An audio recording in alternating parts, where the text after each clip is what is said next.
तुम जहाँ से आई हो वहाँ लोग कर लेते होंगे एक दूसरे पर इतनी जल्दी भरोसा, लेकिन यहाँ किसी पर भरोसा करना बहुत मुश्किल है, समझ आई? और यही नहीं, तुमने मुझसे बातें छुपाकर जो कुछ किया है उसके बाद। क्या छुपाया तुमसे? बताओ मुझे, क्या छुपाया मैंने तुमसे? बताओगे नहीं आमिर? तुम्हारे पास कोई जवाब ही नहीं है। जा रहा हूँ, गुड नाइट।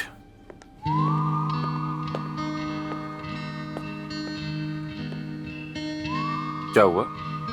क्या तुम जा रही हो? तुम्हें क्या लगता है?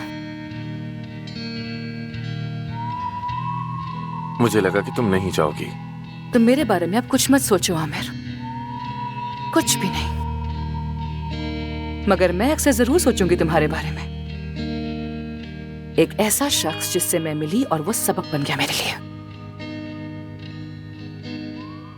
Okay, good night.